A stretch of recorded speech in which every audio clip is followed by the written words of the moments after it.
قال رب اشرح لي صدري ويسر لي امري واحلل عقدة من لساني يفقهوا قولي يا رب صل وسلم دائما ابدا على حبيبك خير الخلق كلهم.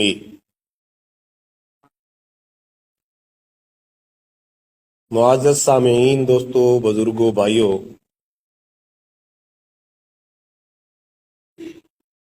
اسلامی مہینوں میں ایک مہینہ رجب المرجب کا ہے، جس کی آج 9 تاریخ ہے۔ رجب المرجب اسلامی مہینوں میں 7ویں نمبر پہ۔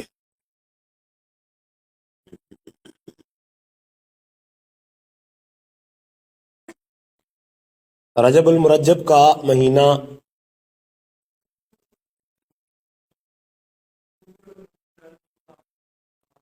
بہت ہی عظمت اور مقام والا مہینہ ہے۔ اگر ہم لفظ رجب پر غور کرتے ہیں تو عربی لغت کے اعتبار سے رجب کے معنی تعظیم کے ہیں، تو اس مہینے کا نام ہمیں بتلا رہا ہے کہ یہ مہینہ عظمت والا مہینہ ہے، اور یہ وہ بابرکت مہینہ ہے کہ جب یہ مہینہ شروع ہوتا تھا، اس مہینے کی ابتدا میں ہی اللہ کے پاک پیغمبر صلی اللہ علیہ وسلم ایک دعا مانگا کرتے تھے، اللہم بارک لنا فی رجب و شعبان وبلغنا رمضان، کہ اے اللہ ہمارے اس رجب کے مہینے میں اور رجب کے بعد آنے والے شعبان کے مہینے میں برکت عطا فرما، اور ان برکتوں کو حاصل کرنے کے بعد ہمیں رمضان المبارک جیسے عظیم مہینے کی سعادت والی گھڑیاں بھی ہمیں نصیب فرما۔ تو نبی علیہ الصلوۃ والسلام اس مہینے کی ابتدا میں یہ دعا فرماتے تھے، تو گویا یہ مہینہ رمضان المبارک کی تیاری اور استقبال کا مہینہ سمجھا جاتا ہے، جو کہ نبی علیہ الصلوۃ والسلام کی اس دعا سے ہمیں سمجھ آتا ہے کہ جب یہ مہینہ شروع ہوتا تھا، نبی علیہ الصلوۃ والسلام کی رمضان المبارک کی تیاریاں بھی شروع ہو جایا کرتی تھی، اور آپ علیہ الصلوۃ والسلام کی جو رمضان المبارک کی تیاریاں ہوتی تھیں وہ اس اعتبار سے نہیں تھیں کہ نبی علیہ الصلوۃ والسلام کوئی رمضان کے لیے کوئی راشن جمع کرتے ہوں، کوئی مشروبات اکٹھے کرتے ہوں، اس قسم کی تیاری نہیں کرتے تھے، بلکہ نبی علیہ الصلوۃ والسلام رمضان مبارک کی عبادات اور اس کی برکتوں کو سمیٹنے کی تیاری کرتے تھے، کہ نبی علیہ الصلوۃ والسلام عبادات کا اتنا اہتمام فرماتے تھے، عبادات کی طرف بہت توجہ فرماتے تھے۔ یہی وجہ ہے کہ اما عائشہ صدیقہ رضی اللہ تعالی عنہا فرماتی ہیں کہ جب نبی پاک صلی اللہ علیہ وسلم آذان کی آواز سنتے تھے تو نبی علیہ الصلوۃ والسلام نماز کی طرف اس طرح متوجہ ہوتے جیسے ہم سے اجنبی ہوں، ہمیں جانتے ہی نہ ہوں۔ تو عام دنوں میں جب یہ حالت ہے تو رمضان مبارک کے آنے میں یا رمضان مبارک کے آنے پر نبی علیہ الصلوۃ والسلام کی جو تیاری ہے، جو توجہ ہے، جو شوق ہے، جو رغبت ہے، وہ یقیناً قابل دید ہوتا تھا۔ اور اس بابرکت مہینے رجب المرجب کی خصوصیت اس اعتبار سے بھی ہے،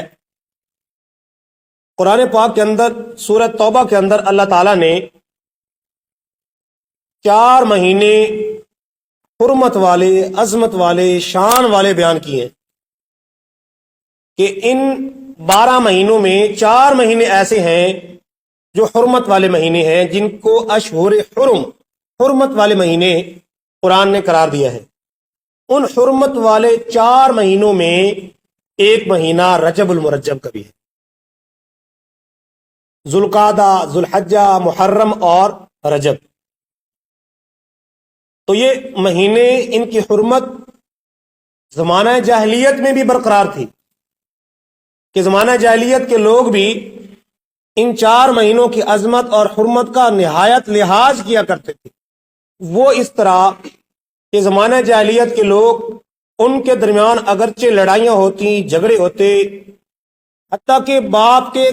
قاتل کو بھی ان 4 مہینوں میں وہ قتل نہیں کرتے تھے۔ ان 4 مہینوں کی حرمت کا، عظمت کا، شان کا، مقام کا وہ اس قدر لحاظ کرتے تھے۔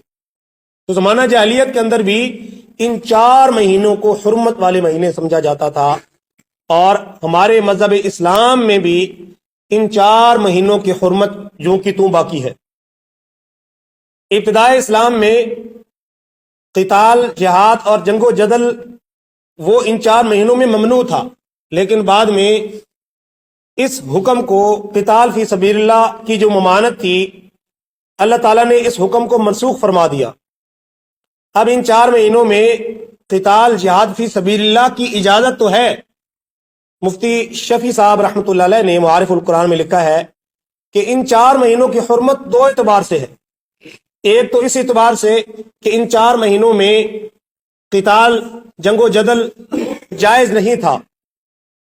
اور دوسری اس اعتبار سے اس کی حرمت اور عظمت ہے کہ ان 4 مہینوں میں جو عبادات ہیں، جو نیک اعمال ہیں، وہ اللہ کو نہایت محبوب ہیں۔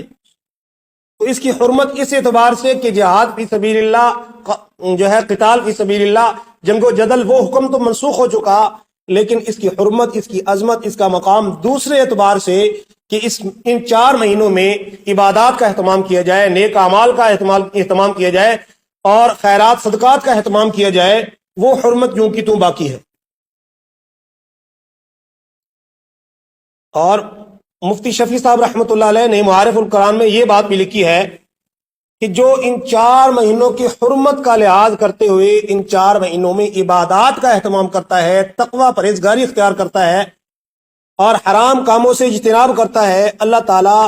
ان 4 مہینوں میں نیک اعمال کی برکت سے اللہ تعالیٰ بقیہ مہینے بھی اس کو نیک اعمال کی پابندی کی توفیق عطا فرماتے ہیں، اور پرہیزگاری کی توفیق عطا فرماتے ہیں، اور گناہوں سے بچنے کی توفیق عطا فرماتے ہیں۔ تو یہ مہینہ رجب المرجب کا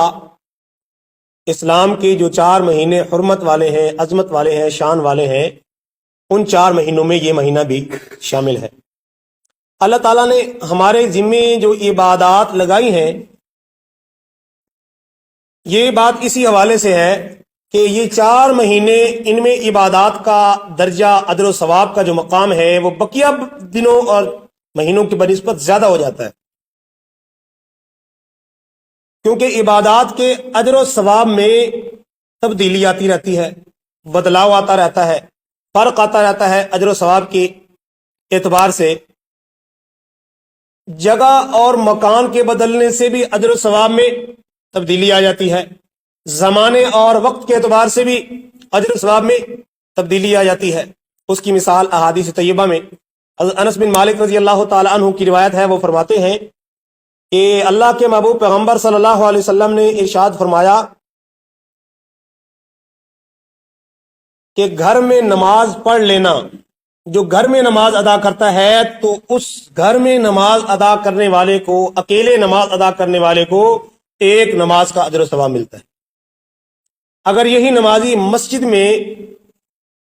محلے کی مسجد میں باجماعت نماز ادا کرتا ہے تو اسی 1 نماز کا، ایک حدیث میں 25 نمازوں کا اور ایک روایت میں 27 نمازوں کا اجر و ثواب ملتا ہے۔ اور یہی نمازی اگر مسجد اقصی میں یہ نماز ادا کرے تو حدیث میں ہے کہ اس کو مسجد اقصی میں نماز ادا کرنے کا 50,000 نمازوں کے برابر اجر و ثواب ملتا ہے۔ مسجد حرام، مسجد بیت اللہ میں نماز ادا کرے 1,00,000 نماز ادا کرنے کا اجر و ثواب ملتا ہے۔ مسجد نبوی میں نماز ادا کرے تو 50,000 نمازوں کے اجر و ثواب کا اس کو صلہ ملتا ہے، بدلہ ملتا ہے، اجر و ثواب ملتا ہے۔ تو جگہ کے بدلنے سے یہی نماز تھی، اگر الگ اکیلے پڑھتا ہے تو اس کو 1 نماز کا اجر ملتا ہے، اگر مسجد میں باجماعت نماز ادا کرتا ہے تو اس کو 27 یا 25 نمازوں کا اجر و ثواب ملتا ہے۔ مسجد اقصی میں جا کر پڑھتا ہے 50,000، مسجد حرام میں 1,00,000 اور مسجد نبوی میں بھی 50,000 نمازوں کا اجر و ثواب ملتا ہے۔ تو جگہ کے بدلنے سے اجر و ثواب بھی بدل گیا۔ اس طرح زمانے اور وقت کے بدلنے سے بھی اجر و ثواب میں تبدیلی آ جاتی ہے۔ جیسے عام دنوں میں روزہ رکھا جائے تو اس کا ثواب کم ہے، اگر یہی روزہ رمضان المبارک کے مہینے میں رکھا جائے تو روزے میں کیا ہوتا ہے بھائی، صبح سے لے کے شام تک بھوک پیاس کو، نفسانی خواہشات کو روک کے رکھنا۔ اب عام دنوں میں یہ کام کرے تو اجر و ثواب کم ہے، لیکن رمضان المبارک کی بابرکت گھڑیوں میں اگر روزہ رکھتا ہے تو حدیث کے اندر آتا ہے، اللہ کے پاک پیغمبر صلی اللہ علیہ وسلم نے ارشاد فرمایا کہ رمضان کا ایک روزہ باقی پوری زندگی روزے رکھ لیے جائیں، پوری زندگی کے روزے اس رمضان کے ایک روزے کا مقابلہ نہیں کر سکتے۔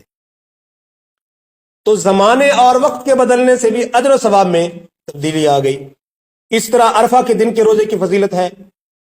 اس طرح عاشورہ کے دن کے روزے کے فضائل ہیں، اور خاص دنوں کے مخصوص اعمال ہیں۔ اس طرح تہجد کی نماز ہے، دن کے اندر نوافل پڑھے جائیں تو اس کا اجر و ثواب اور ہے، اور تہجد کی نماز نوافل کا اہتمام کیا جائے تو افضل الصلاۃ بعد الفریضۃ التہجد، حدیث میں ہے کہ تمام فرض نمازوں کے بعد جس نفل نماز کا درجہ ہے وہ تہجد کی نماز ہے۔ تو وقت کے بدلنے سے، زمانے کے بدلنے سے نیکیوں کے اجر و ثواب میں تبدیلی آ گئی۔ تو اسی طرح یہ 4 مہینے اسلام کی نظر میں حرمت والے ہیں۔ ان 4 مہینوں میں ایک مہینہ جو حرمت والا ہے، عظمت والا ہے، شان والا ہے، مقام والا ہے، وہ رجب المرجب کا مہینہ ہے۔ رجب المرجب کے بابرکت مہینے میں اسلامی تاریخ کے چند واقعات رونما ہوئے جن کے بارے میں ہمیں علم ہونا چاہیے۔ مسلمان ہونے کی حیثیت سے